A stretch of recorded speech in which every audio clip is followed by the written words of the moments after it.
Seja bem-vindo, meu nome é Ricardo e é uma satisfação em ter você assistindo essas videoaulas. Photoshop 3D, aula 1, modo 3D. Esse é um calendário feito em 1989 para a empresa Entrelec. A ideia do cliente era ter o logotipo visto assim da Terra, explodido no espaço, com os seus produtos em forma de aeronave.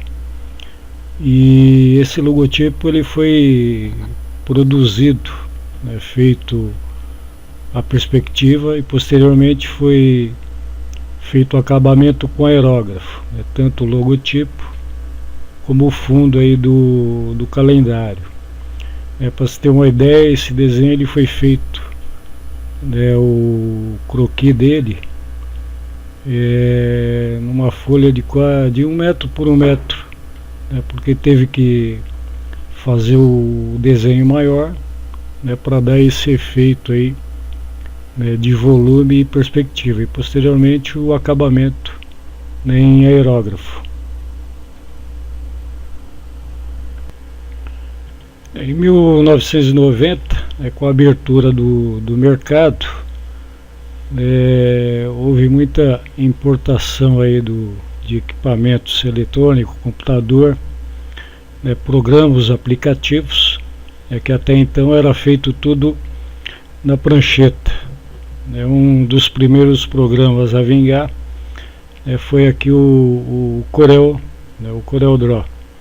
Então ele veio aí com vários recursos para desenho, e um desses recursos é fazer desenho aqui em 3D, porque até então fazia no papel, em cima da prancheta.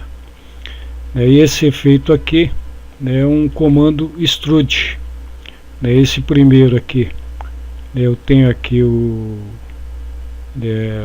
a palavra aqui 3D, abreviado, com o efeito aqui da perspectiva, com a extrusão, dando um efeito tridimensional no objeto. Isso aqui é um acabamento aqui do Corel. Então, se a gente quisesse um desenho mais fino, fazia os traços do objeto, aqui no caso 3D, exportava esse desenho como EPS para o Photoshop, para a gente dar um tratamento fotográfico. Então, para dar um acabamento fotográfico, aquele arquivo feito lá no CorelDRAW, exporta-se o arquivo para EPS, e abre aqui no Photoshop. O Photoshop dispensa apresentações. Então esse desenho aqui, ele está em EPS, aqui dentro do Photoshop. Então pega-se cada parte aqui do desenho, ou cada área, seleciona, e faz-se uma seleção, e cria-se então camadas. Então eu vou desligar essa primeira camada, e esse é o efeito.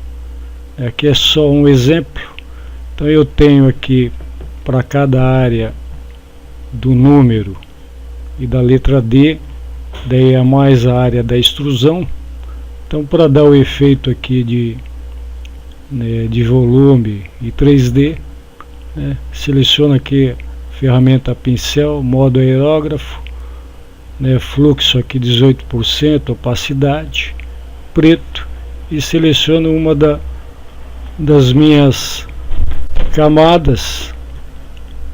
Seleciono uma das camadas, travo, vamos ver qual que é essa camada.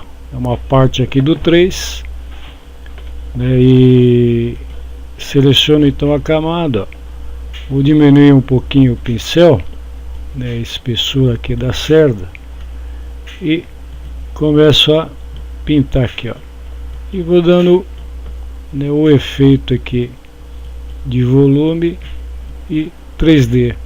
Então era dessa forma aí que a gente, né, faz, né, um desenho objeto com efeito aqui de volume, né, a partir de um arquivo feito no Corel, exportado para EPS e finalizado aqui no Photoshop.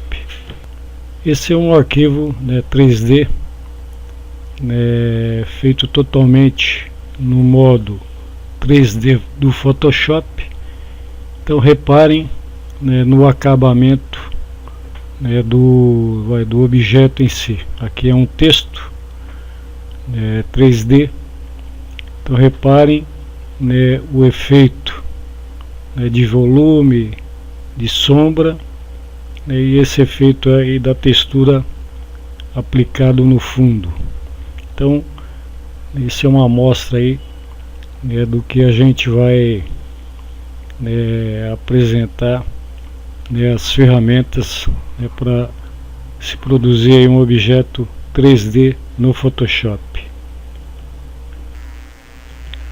E quando a gente abre aqui o Photoshop pela primeira vez, né, pode ser, né, que a área aqui, né, de trabalho esteja no modo essenciais. Aqui, né, na barra aqui de propriedades, né, tem um menu superior aqui à direita para permutar então os modos. Então pode trabalhar aqui 3D, movimento, pintura, fotografia e tipografia. Então, por exemplo, se eu clico aqui em tipografia, ele muda, né, alguns painéis específicos, né, e muda aqui essa área de trabalho. Então, por exemplo, quero trabalhar com 3D. Reparem que eu tenho um menu aqui, ó, né, ele está todo desabilitado. Então, para trabalhar no modo 3D, eu venho aqui no menu janela, área de trabalho, 3D, ou aqui, né, a barra aqui de propriedades, menu tipografia, aliás, esse menu aqui de modos. Então escolho o 3D. Então reparem que ele mudou, as palhetas, os painéis aqui à direita. Se eu clicar aqui no menu ainda 3D, ainda está desabilitado, porque eu não tenho nenhum arquivo na tela. Então reparem aqui nos painéis, ele criou então aqui um painel 3D e também aqui a parte das propriedades. Espero que você tenha gostado dessa videoaula. Convido a visitar o site Os Fantásticos Números Primos e conhecer estudo, textos, curiosidades e jogos matemáticos, bem como projeto de móveis encaixáveis e projetos de carrinhos de rolemã para download. Muito obrigado e até a próxima.